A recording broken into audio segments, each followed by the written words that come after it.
오늘 주신 말씀 가지고 하나님과 공동 운명체, 오늘 말씀 제목입니다. 어떤 권사님이 동네 사람들이랑 목욕탕을 갔대요. 그랬더니 옆에 목욕하시던 분이 갑자기 뭔 얘기하다가 아유 하여튼 교회 다니는 것들이 문제야 그러더래요. 그래서 권사님이 재치가 있는 분이야. 그것들은 빼고 그랬대요. 그랬더니 갑자기 어머 언니 참 교회 다니지 미안해요 그러더라는 거예요. 오늘날 우리 대한민국 사람들이 교회에 대한 그 인식이 매우 나빠졌습니다. 매스컴 하도 떠드니까 사람들이 교회가 하는 일이 주된 일이 바이러스 생산하는 일이 교회의 주된 일이고, 성도들이 하는 주된 일은 바이러스를 몸에 주렁주렁 묻히고 다니면서 퍼뜨리고 다니는 것이 교인들인 줄로 오해하고 있습니다. 그러나 우리 여러분 모두 마찬가지지만 교인들이 평범한 직장인이고 또 다정한 이웃이죠. 그럼에도 불구하고 뉴스에 달린 댓글들을 보면 무서워요. 심지어 어떤 사람은 교회를 폭파해 버려야 한다느니, 예배드리는 교인들을 다 사형시켜야 한다느니 이렇게 댓글 드는 사람도 있어요. 여기 가까운 공세동에 우리 노회에 한우리 교회라고 있는데, 우리 박 목사님 섬기는 교회인데, 어느 날 저녁에 사모님이 뭘 좀 정리를 하고 있는데 이웃 주민이 교회에 불 켜졌다고 신고해서 경찰이 찾아왔더래요. 근데 경찰이 와서 보니까 사모님이 교회 뭐 좀 정리하고 있는데 뭐 그게 신고할 일입니까? 그냥 돌아갔어요. 얼마 전에 기독일보를 보니까 파주에 있는 운정참존교회는 예배당에 불 켜졌다고 신고해서 교회당 폐쇄를 당해서 기독일보 기자하고 경찰을 대동해갖고 카메라 들이대놓고 자 이거 폐쇄했는데 열어보세요. 안에 누가 예배드리고 있는지 들어가 보세요. 누가 있는지 아무도 없습니다. 그 왜 불 켜진다니 그 목사님은 약간 특이해. 나 이해가 안 되는데 자기는 언제나 불 켜놓는데 왜 그러는지 난 모르겠는데 그런 일도 있습니다. 여러분 오늘날 교회가 이런 대우를 받고 있습니다.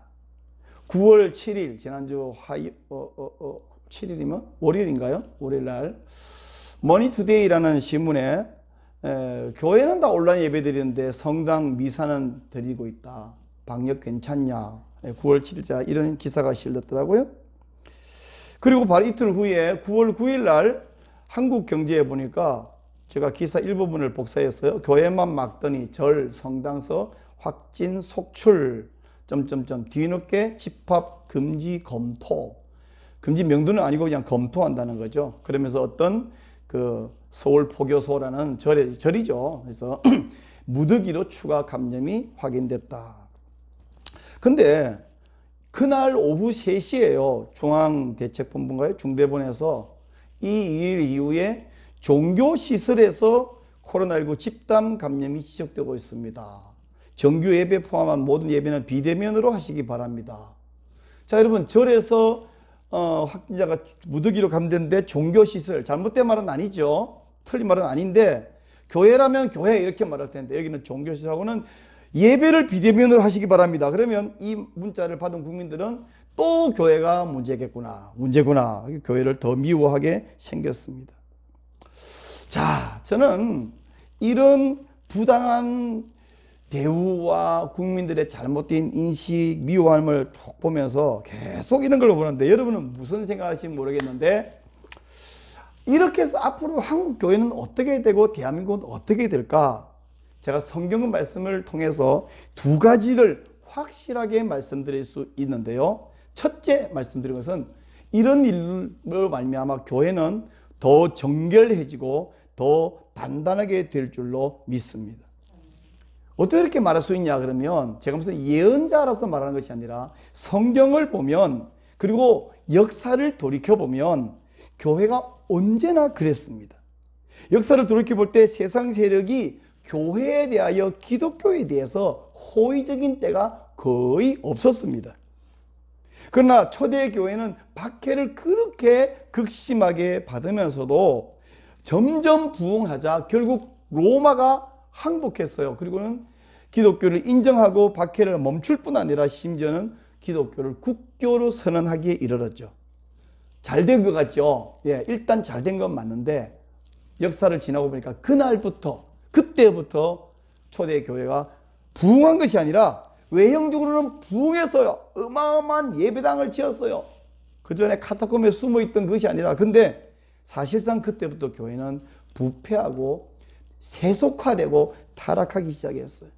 교회 다니는 것은 생명을 내거는 고난이 아니라 교회 다니는 것은 계급이요, 대우를 받는 것이요, 교회 안 가면 출세도 못하는 세상이 되니까 교회 바로 세속화되었습니다. 우리 한국 교회도 그랬어요. 1970년대에는 제가 부산에 사니까 이런 아이들 사이에 이런 농담이 있었어요.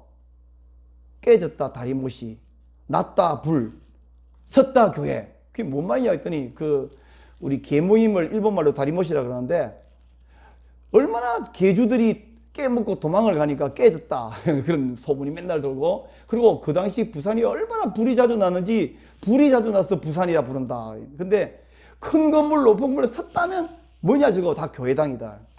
그렇게 교회는 부흥했어요. 예배당 크게 세워지고 막 천막만 치고 가만히 바닥에 흙바닥에 깔고 그러면 다 사람들이 모여서 예배당 부흥되었습니다.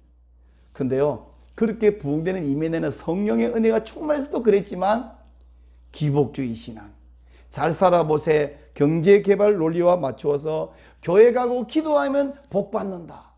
그때는 사람들이 전도를 이렇게 가르쳤어요. 사실 잘못된 건데, 어차피 신을 믿으려면 큰 신을 믿으라. 그게 하나님이다. 사실 여러분, 그게 복음이 아니잖아요. 잘못된 말은 아니지만 그렇게 믿으면 되는데, 그렇게 해서 꾸역꾸역 모여들고 살려달라고 복 달라고 그러면서 교회는 외형적으로 부흥했는데, 사실은 교회는 부패했어요. 타락했어요. 세속화됐어요. 그 결과가 어떻게 됐냐, 1990년부터는 부흥을 멈추더니 2000년대에 넘어가서 인식이 나빠지기 시작하고, 2010년쯤 되면서는 기독교가 사회적으로 명칭이 바뀌었어요. 개독으로. 오늘날은 지탄과 비난과 욕설의 대상이 되어버리고 있습니다. 이렇게 해서는 이 땅에 복음을 못 전하고 이 땅에 천국을 건설할 수가 없습니다. 여러분, 그럼 어떻게 하면 좋으냐? 우리가 입고 있는 옷이 여러 번 입다가 오염이 되고 더러워지면 어떡하냐? 세탁기에 넣고 돌려요. 그러면 옷이 깨끗해져서 다시 입을 수 있습니다. 여러분, 집에 사용하던 이 부엌칼을 안 쓰고 하도 뒀더니 녹이 슬었다. 그럼 어떻게 해야 됩니까? 녹이 슬면요, 불에 넣고 달군 다음에 망치로 두들기면 녹이 떨어져 나가요. 그리고 물에 담궜다가 또 달고, 이걸 하는 걸 담금질이라 그러고요. 그런 다음에 숫돌에 갈아서 날을 세우면 다시 멀쩡히 사용할 수 있습니다. 지금 하나님께서 한국교회를 세탁기에 넣고 돌려요. 그리고 뜨거운 불에 넣고 담금질을 하고 있습니다. 쇠붙이가 감각이 있다면 얼마나 괴롭겠습니까? 그 옷이 감각이 있다면 얼마나 괴롭겠습니까? 하나님이 우리를 세탁기에 돌리고 담금질을 하고 있는 한 한국교회는 소망이 있습니다. 버릴 옷은 세탁기 안 돌려요. 버릴 칼은 담금질에서 하지 않습니다. 제가 매일 아침에 성경구절 하나씩 이렇게 예쁜 사진과 함께 보내드리고, 받으셨죠? 네. 예. 그럴 때에 한 성도가, 여러 성도들이 답장 안 하고 고맙게 잘 받아만 잡수고 계셨는데, 한 성도가 어느 날 답장을 보냈어요. 목사님, 저는 코로나가 하나님의 마지막 은혜의 시간인 것 같아서 더욱 설레고 고난이 고난 같지 않습니다. 이런 답장을 제게 보내왔어요. 제가 그 말을 듣고, 이 성도는 상당히 생각이 깊구나, 이런 생각이 들었어요. 맞는 말입니다. 코로나19를 통해서 하나님께서 교회를 정결케 하시고 단단하게 하고 계시는 줄로 믿습니다. 그러므로 여러분도 이 어려운 상황에서 이제 끝장났나가 아니라 소망을 가지고 이번 기회에 한국교회가 정결케 되고 단단하게 되고 다시 부흥하게 되기를 기도하시기를 부탁합니다. 두 번째, 자, 그렇다면 교회는 정결케 되고 단단할 텐데, 그렇게 박해하고 부당하게 하는 이 세상 세력은 어떻게 될까요? 여러분이 반드시 명심할 것은, 하나님께서는요, 성도를 정말 사랑한다는 사실을 명심하시기 바랍니다. 이 세상 모두 돌아가는 것은 무엇에서 돌리느냐 하면, 우연히 돌아가는 것이 한 군데 붙어 있는 것이 성도가 아니라, 하나님은 철저히 그 눈이요, 하나님 백성 교회만 바라보고 있어요. 어린이 놀이터에 엄마가 앉아가지고 애들이 10명이 놀든 30명이 놀든 50명이 놀든 그중에 눈은 오직 자기 아이에게만 꽂혀있지 다른 애들 어떻게든 크게 관심이 없죠. 그게 정상적인 엄마죠. 우리 하나님의 눈은 하나님 백성 교회만 뚫어지게 바라보고 계십니다. 그래서 하나님 백성을 위해서 세상을 움직이고 있거든요. 때로 하나님 백성이 지독하게 말 안 들으면 어떡하냐. 그 백성을 위해서 세상이 다 고생해요. 지금 한국교회가 너무 말을 안 들으니까 대한민국이 고생하고 있다는 사실이 보이시나요? 근데 그래서 자기 백성을 위해서 회초리로 막대기로 아이를 막 때립니다. 그럴 때에 이 막대기가 아이보다 지가 더 착한 것도 아니고 잘난 것도 아니에요. 좀 있으면 매질 끝나면 저걸 갑으로 보관하는 것이 아니라 분질러서 아궁이에 집어 던져 버릴 것입니다. 이런 패턴은 성경을 보면 언제나 똑같아요. 그래서 오죽하면 성경에는 인간 막대기 사람 채찍 이 말이 그 붙은 어떤 관용구처럼 여러 곳에 등장합니다. 좋은 말은 아닌데 한번 더 들어볼래요? 인간 막대기 사람 채찍. 하나님이 직접 번개를 벼락을 때리는 것이 아니라 주변 사람들을 통해서 때리신다는 거예요. 근데 이렇게 하나님 백성을 징계하고 때릴 때 사용됐던 그 막대기는 어떻게 되느냐 하면 언제나 그것이 개인이든 어떤 단체든 국가든 대제국이든 간에 그 막대기는 분질러서 아궁이에 던져버리는 이것이 똑같은 패턴이 늘 반복되고 있습니다. 오늘 본문 읽은 말씀 가운데 이런 인간 막대기 사람 채찍으로 사용됐던 한 패턴이 등장을 하는데 오늘 한번 본문으로 가볼 텐데요. 오늘 본문에 등장했던 인간 막대기 누구냐면 아수르, 영어식 발음으로 아시리아라는 제국입니다. 주전 7세기 이 아수르는 대제국을 이루어서 중동 지역 대부분을 차지했습니다. 그리고 북쪽 이스라엘 왕국을 멸망시켜 버렸어요. 하도 말 안 들으니까. 그런 다음에 이제는 유다를 향하여 항복을 요구해 와요. 근데 이 아수르가 그리고 그 왕 사네립이 뭘 모르는 게 있어요. 유다도 북이스라엘과 같은 줄 알았어요. 유다도 여타의 많은 자기가 정복한 나라와 같은 줄 알았어요. 유다의 하나님 여호와께서 다른 나라의 잡신 이름도 없는 가짜 우상들하고 같은 줄 알았어요. 그래서 이 사네립이 여따위 소리를 합니다. 전 세계 어느 신이 내 손에서 자기 백성을 지킨 적이 있느냐. 그러면서 항복을 요구합니다.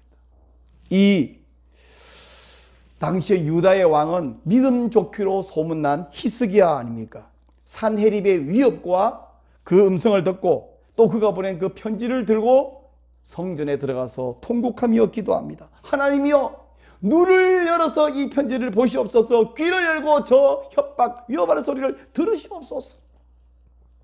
이렇게 부르실 때 하나님은 어떻게 하셨냐면 히스기야의 대단 하나님의 마음이 어떠냐면요, 좀 생뚱맞아 보지만 시편 86편 7절에 이런 말씀이 있어요. 나의 환난 날에 내가 주께 부르짖으리니 주께서 내게 응답하시리이다. 이 시편 기자의 고백과 히스기야의 고백이 동일하며 지금 저의 고백이 동일합니다. 여러분도 마찬가지시죠?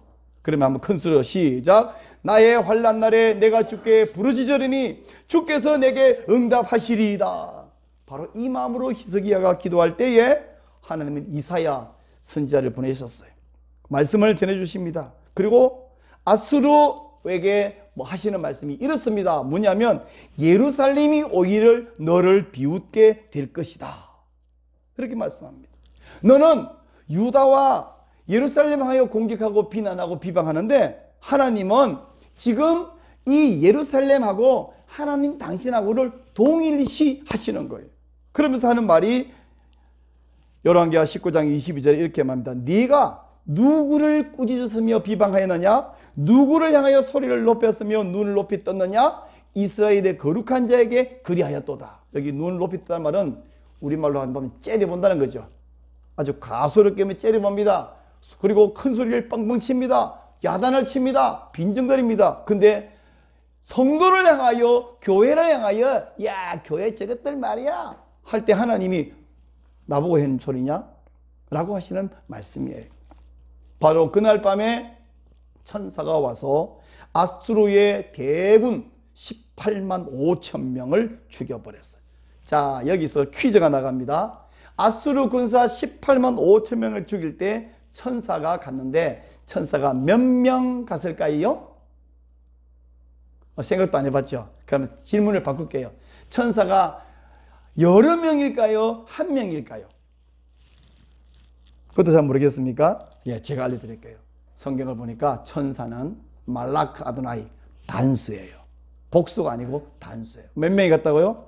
천사 한 명이 하룻밤 사이에 18만 5천 명을 죽여버릴 수 있다면, 그렇다면 우리 하나님의 능력은 어느 정도일까요?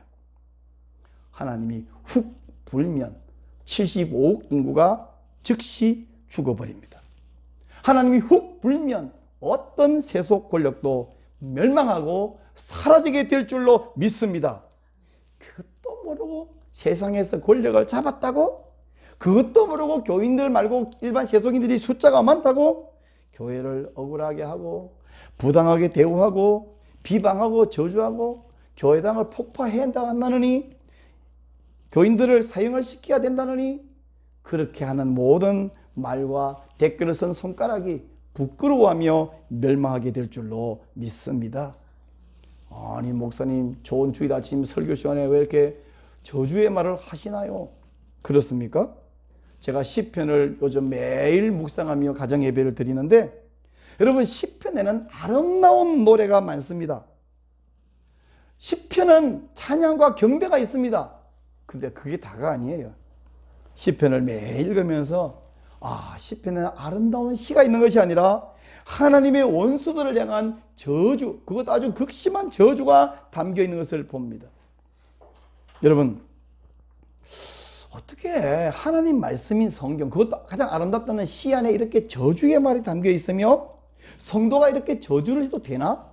그리고 이런 저주가 하나님 말씀일까? 네, 맞습니다. 그런 시를 쓰게 한 사람, 그리고 그 시를 버린 것이 아니라 사라진 것이 아니라 성경에 담아 놓은 것은 그것이 하나님의 마음이기 때문이에요. 하나님께서는 하나님을 향한 원수들, 성도에게 향한 원수가 바로 하나님의 원수로 규정하며 그 하나님의 원수들은 반드시 멸망시키는 것이 하나님의 뜻입니다. 하나님 백성, 교회를 해코지 하는 모든 세력 반드시 멸망합니다. 시편 79편 12절 이렇게 말해요. 주여, 우리 이웃이 주를 비방한 그 비방을 그들의 품에 7배나 갚으소서라고 말하는가 하면, 시편 94편 1절 2절 3절 제가 읽을게요. 여호와여, 복수하시는 하나님이여, 복수하시는 하나님이여, 빛을 비추어 주소서. 세계를 심판하시는 주여, 일어나사 교만한 자들에게 마땅한 벌을 주소서. 여호와여, 악인이 언제까지 개가를 부르리이까. 이 이후에 쭉 이어지는 시는 제가 여러분 개인적으로 읽어보시기 바랍니다. 사도행전 7장에 가면요, 초대교회 시절에 유대인 청년들이 스데반 집사님을 신성모독죄를 씌워서 돌로 쳐 죽인 사건이 있는데, 그 사건의 책임자 우두머리 역할한 청년이 누구냐면 신분도 상당히 높고 공부도 많이 했던 청년 사울이었습니다. 근데 사울이 이렇게 한 것은 예수가 신성모독죄를 지은 이단이라고 생각했고, 그래서 온 대제사장이 판결대에서 사형을 당했는데, 근데 이 잡끝들이 사형수 예수가 부활했다고 뻥을 치고 다니면서 그 예수가 구약 성경이 말한 계시한 그 메시아 구원자라고 거짓 소문을 퍼뜨리고 다니니 화가 나서 그 안에 의문이 가득 차서 그렇게 했던 거예요. 사울은 그뿐이 아닙니다. 성도들을 잡아다가 감옥에 가두고 재판하고 벌을 주고 죽이는 일을 계속하다가 어느 날은 저 시리아 다메섹까지, 우리나라로 치면 신원주를 넘어서 저 만주 벌판으로 간 거예요. 거기까지 도망가 있는 교인들을 잡아오러 가겠다고 다메섹까지 갑니다. 근데 다메섹으로 가는 도중에 사울 일행 앞에 나타나신 예수님은 대낮에 태양보다 더 밝은 빛으로 그 앞에 등장하셔서 이렇게 말씀하십니다. 사울아, 사울아, 네가 왜 나를 박해하느냐. 나를 이라고 말했어요. 사울은 초대교회와 성도들, 그때는 뭐 교회란 이름도 아니에요. 그죠? 유대교에서 볼 때는 이단이에요. 그 사람들을 박해했는데 예수님은 그 성도와 예수님 자신을 동일시하시면서 네가 왜 나를 박해하느냐. 아수르 왕 사네립이 유다와 예루살렘을 비방하며 협박할 때 하나님께서는 네가 누구를 향해 그랬느냐? 여호와 전능하신 자를 향하여 박해한 것이다 라고 말한 것과 마찬가지로 사울이 성도들을 박해할 때 예수님은 네가 왜 나를 박해하느냐 이렇게 말해요. 근데 이제 특이한 것은 뭐냐면 예수님께서 이 박해하는 사울은 죽여버리지 않고, 죽이려면 벌써 죽였겠죠. 대낮 태양보다 더 밝은 빛인데 근데 죽여버리지 않고 대신에 이 사람을 바꾸어서 전 세계를 돌아다니며 예수님이 바로 메시아 구원자다 이걸 전하고 다니는 선교사가 되게 했어요. 그래서 사울은 땅끝까지 복음을 전하는 바울이 되었고 결국 순교했죠. 그리고 원래 바울이 공부를 많이 했던 사람이기에 이 바울이 예수님에 대해서 쓴, 그리고 믿음 생활에 대해서 쓴 그 모든 서신서들이 오늘날 우리 믿는 교리의 근간이 되었어요. 누구든지 교회를 박해하는 것은 하나님을 박해하는 것입니다. 교회를 대적하는 것은 전능하신 하나님을 대적하는 겁니다. 그런 자들은 반드시 멸망합니다.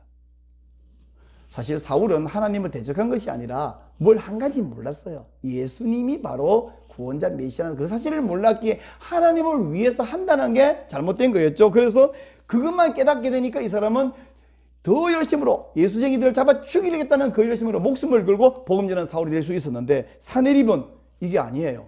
사네립은 근본적으로 여호와 하나님을 인정하지 않고 대적했으니 이런 사람은 죽어 마땅합니다.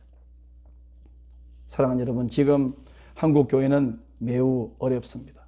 정부로부터 부당한 불공평한 대우를 받고 국민들에게도 오해를 많이 받고 있습니다. 우리가 잘못한 것도 있어요. 근데 잘못한 것도 욕을 먹지만 잘못하지 않은 것까지 욕을 먹고 비방을 받고 있습니다. 근데 이거 이상한 거 아니에요. 세상은 언제나 그랬습니다.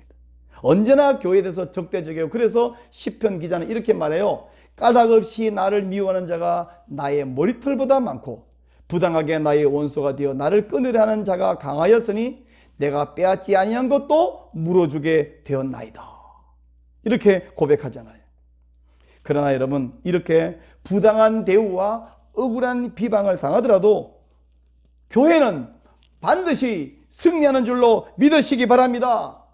교회는 하나님의 공동 운명체이기 때문이에요. 여러분, 혹시 손가락으로 이렇게 자기 눈동자를 한번 콱 찌르지는 말고 살짝 만져만 보세요. 한번. 근데 안 하셔도 됩니다. 못합니다. 만지기 전에, 닿기 전에 눈꺼풀이 반드시 막아버려요. 눈꺼풀이 내 눈동자 건드릴 수 없어! 못 건드리게 막아버립니다. 아니, 가까이 가는 척마다 눈꺼풀이 벌써 막아버립니다. 성경은 하나님께서 그의 백성을 눈동자같이 보호하신다. 눈꺼풀을 건드리기 전에 눈동자를 건드릴 수 없는데 하나님 교회를 눈동자같이 보호하셔요. 반드시 원수를 갚아주시고 반드시 승리하게 하십니다. 시편 17편 8절 나를 눈동자같이 지키시고 주의 날개 그늘에 감추소서라고 말하죠. 로마 교회는 박해를 당했습니다. 몇 세기 동안 박해를 당했어요. 결국 로마의 국교가 되었습니다. 한국 교회는 조선시대 말기에 극심한 박해를 당했습니다. 또 일제강점기 때 일본으로부터 많은 박해를 당했어요.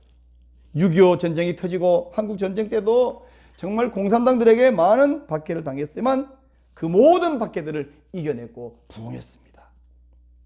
중국 교회는 모택동, 마오쩌둥의 문화대혁명 때 모든 선교사를 추방해버렸고 교회를 다 없애버려서 이제 중국 교회는 끝났는가 했는데 덩사오평 때 교회 개방을 하고 보니까 기독교인이 없어진 게 아니라 2배로 부흥해 있었어요.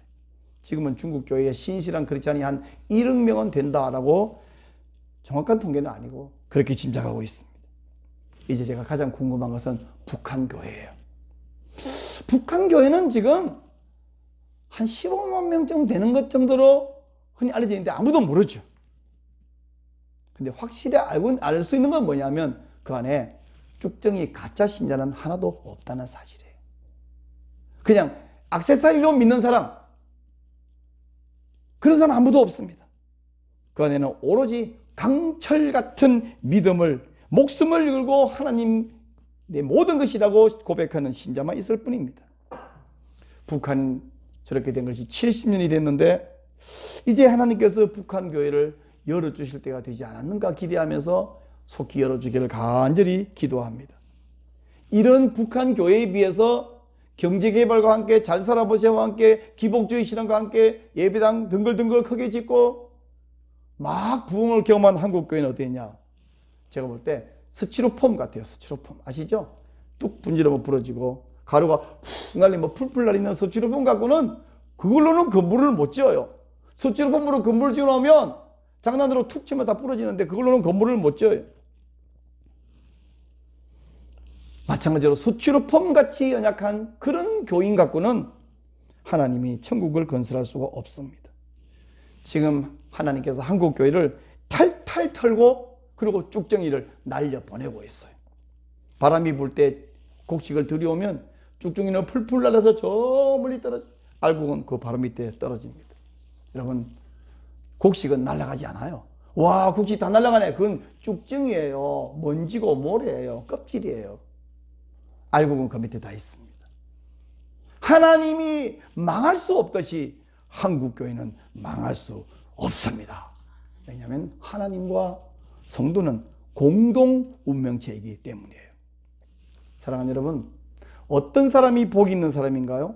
수단 방법 안 가리고 목적을 이루고 세력을 거머쥐는 거, 그걸 군주론을 썼던 마키아벨리의 주장이에요. 마키아벨리즘이라 그럽니다. 수단 방법 안 가리고 권력을 거머쥔 사람, 그 사람이 복된 사람인가요? 그런 사람 앞에는 심판과 멸망이 기다릴 뿐입니다. 그런가 하면 예수를 믿는데 그저 평안하고 형통하고 복받고 그런 사람이 복받은 사람인가요? 아니요. 하나님께서 사랑하시는 자녀에게는 징계를 하십니다. 그러므로 지금 고난받고 있는 우리가 불행한 사람들이 아니라 고난받고 있는 우리가 복된 사람인 줄로 믿으시기 바랍니다. 시편 94편 12절 같이 한번 읽죠. 여호와여, 주로부터 징벌을 받으며 주의 법으로 교훈하심을 받은 자가 복이 있나니. 징벌을 받는 자가 불행한 자가 아니라 복된 신자임을 믿으시기 바랍니다. 요즘 뉴스를 보면 자주 등장하는 단어가 있어요. 아빠 찬스, 엄마 찬스, 이런 말입니다. 누구누구가 아빠 찬스를 썼답니다. 누구누구는 엄마 찬스를 썼답니다. 막 비난해요. 근데 제가 오늘 주보 안에 칼럼을 열심히 써놨는데 나중에 자세히 읽어보시고요.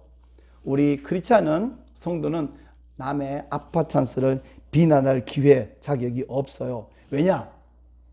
우리 아빠 찬스를 가장 많이 쓰는 사람은 우리 성도이기 때문입니다. 무슨 이야기냐? 성도는 떼기 든든한 사람들이에요. 성도의 아버지는 하나님이십니다. 하나님은 자기 자녀 건드리는 거 절대로 두지 않습니다. 하나님께서 우리 기도할 때에 기도를 겨우 조금 들어준 것이 아니라 저는 늘 고백합니다. 하나님 우리 기도를 과하게 응답하신다. 우리 성도들은 이렇게 아빠 찬스를 많이 사용하는 사람들이에요. 그러므로 성도 여러분은 하나님과 공동 운명체라는 이 사실을 반드시 기억하시기를 바랍니다. 그러므로 기도할 때는 뻔뻔하게 기도하세요. 내가 뭐 기도할 자격이 없습니다. 그러나 뻔뻔한 마음으로 하나님께 기도하는 그것을 하나님께서는 뻔뻔함이라 하지 않으시고 그걸 믿음이라 하십니다. 그리고 그 믿음으로 이 고통스러운 상황을 잘 이겨내고 강철 같은 믿음을 소유한 성도 되시기를 축원합니다. 그리고 상황이 어떠하든지 여호와 하나님을 여러분의 하나님으로 삼은 복된 성도가 되시기를 바랍니다. 마지막으로 이 말씀을 읽고 마치죠. 시편 144편 15절 시작. 이러한 백성은 복이 있나니 여호와를 자기 하나님으로 삼는 백성은 복이 있도다. 아멘.